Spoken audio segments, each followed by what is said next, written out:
안녕하세요. 오늘은 곧 나올 것 같은 삼성 갤럭시 Z 폴드 7, 이 최신 소식들을 한번 깊게 파헤쳐 보겠습니다. 네, 안녕하세요. 뭐 뉴스 기사부터 기술 블로그, 커뮤니티 반응까지 꽤 많은 자료를 좀 봤는데요.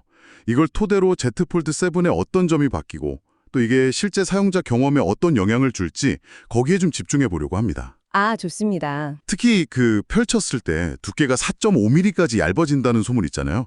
이게 진짜면 정말 대단한 거 아닌가요? 그렇죠. 삼성이 그동안 폴더블에서 뭐랄까, 혁신보다는 완성도, 이걸 계속 높여왔잖아요. 네, 맞아요. 근데 이번 Z 폴드 7에서는 과연 어떤 작지만 의미 있는 개선이 있을지 이게 참 주목되는 포인트입니다. 특히 2025년 전체 스마트폰 시장 흐름하고 같이 보면 더 재미있을 것 같아요. 그럼 가장 먼저 눈에 띄는 거 역시 디자인 변화부터 얘기해 볼까요? 펼치면 4.5mm, 접으면 한 9.5mm 이 정도로 확 얇아진다는 예측이 있더라고요. 와, 4.5mm요? 진짜 얇네요. 네. 그리고 화면도 내부가 최대 8.2인치, 외부도 6.5인치까지 커질 수 있다고 하고요. 오! 뭐 힌지도 개선해서 주름 줄이고 내구성도 더 좋아진다고 하고요. 그리고 방수 방진, 이게 IP68까지 올라갈 수 있다는데 이 등급이면 먼지는 완벽 차단이고 물에도 꽤 강하다는 거잖아요. 맞습니다. 이 슬림화는 폴더블의 그 고질적인 문제, 휴대성을 잡으려는 아주 중요한 시도로 보여요. 그렇죠. 아까 말씀하신 더 실용적인 폴더블 디자인, 이게 2025년 트렌드인데 그거랑 딱 맞아떨어지죠. 다만 이렇게 얇아지면 내구성은 괜찮을까? 이런 걱정도 사실 되거든요. 하긴요. 근데 삼성이 이 부분도 신경 썼다고 하니까 좀 지켜봐야겠죠. 뭐 주름 개선이나 내구성 강화는 사용자들이 제일 원하는 부분이기도 하고요. 그럼 성능 쪽은 어떨까요? 그 갤럭시 전용 스냅드래곤 8 엘리트? 이 칩셋이 유력하다면서요? 네, 그럴 가능성이 높죠. 전작보다 GPU는 25%, CPU는 15% 성능이 오른다고 하고 그리고 증기 챔버 VC라고 열 식혀주는 부품 있잖아요. 그것도 더 커져서 성능 유지를 돕는다고 하네요. 물론 일각에서는 삼성 자체 엑시노스 2500 가능성도 계속 얘기는 나오고 있고요. 엑시노스요? 네, 칩셋 선택은 성능이랑 배터리 효율 둘이 다의 영향을 주니까 이게 늘 관심사죠. 근데 여기서 더 중요한 건 삼성이 강조하는 폴더블에 최적화된 갤럭시 AI, 이게 아닐까 싶어요. AI. 네, 그냥 성능만 좋아지는 게 아니라 뭐 메시지나 검색 같은 일상 작업에서 AI가 이 큰 화면을 어떻게 잘 활용해서 더 스마트한 경험을 줄 거냐, 이게 사실 관건이거든요. 그렇겠네요. 이게 바로 AI 중심 사용자 경험 강화라는 요즘 트렌드하고 딱 연결되는 지점이고요. 카메라 얘기도 안 할 수가 없죠. 드디어 갤럭시 S 울트라급이라는 2억 화소 메인 카메라 탑재설이 나왔습니다. 와, 2억 화소요? 폴더블에? 네, 그리고 초광각 카메라도 5천만 화소로 올라갈 수 있다는 루머고요. 다만 좀 아쉬운 건 망원 카메라는 여전히 3배 광학줌에 머무를 거라는 예측이 많아요. 그래도 2억 화소 탑재가 진짜라면 와, 이건 폴더블 카메라가 드디어 플래그십 수준에 도달했다. 이런 신호탄이 될 수도 있겠네요. 그렇죠. 특히 요즘 계산 사진이라고 하잖아요. AI로 사진 품질을 막 보정하는 거.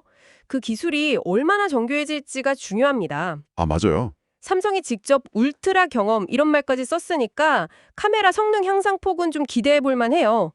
근데 그 얇은 기기에 고성능 센서를 어떻게 넣었을지 그게 좀 궁금하긴 하네요. 그러게요. 근데 배터리 소식은 좀 실망스러울 수도 있겠어요.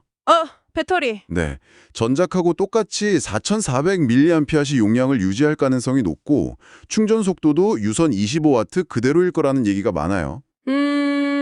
4400mAh라? 그래서 커뮤니티 같은 데 보면 아니 왜 용량을 못 늘리냐, 중국 폰들은 더 얇은데 배터리는 더 넣는데, 뭐 이런 불만들이 꽤 많더라고요. 맞아요.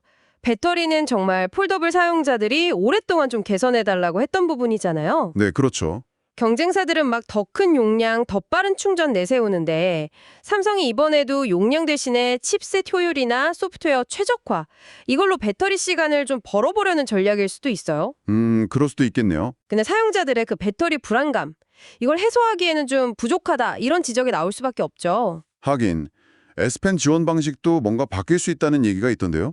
S펜이요? 네, 디스플레이에서 펜 입력을 감지하는 디지타이저라는 층이 없어질 수도 있다는 루머가 있어요. 오, 그게 없어지면 네, 그러면 S펜 자체에 전원이 필요하게 되고 본체에 넣기도 좀 어려워질 수 있다는데 대신 S펜 반응 속도나 필압 감지 같은 성능 자체는 더 좋아질 수 있다고도 하고요. S펜은 폴드 시리즈의 진짜 중요한 특징인데 사용 방식이 바뀐다면 이건 휴대성이나 편의성이 직접 영향을 주겠는데요. 삼성이 어떤 균형점을 찾을지 이것도 지켜봐야 할 부분이네요. 네.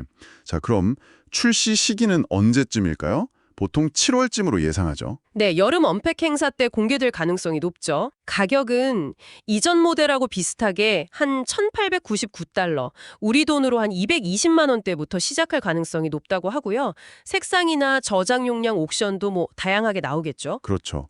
아, 그리고 좀 더 저렴한 Z 플립 FE 모델 이 얘기도 계속 나오고 있고요. 네. 만약 가격을 동결한다면 이건 폴더블 폰 대중화를 위한 삼성의 전략으로 볼 수 있겠죠.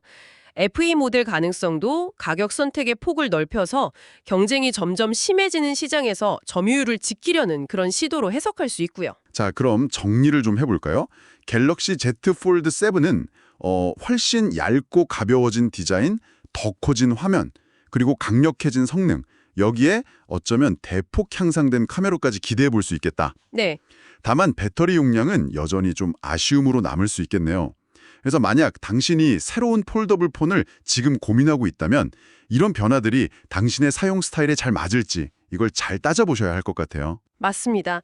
특히 커뮤니티 반응이나 경쟁사들 움직임을 보면 시장은 이제 단순하게 얇고 가벼운 것, 그 이상의 혁신을 원하는 것 같아요.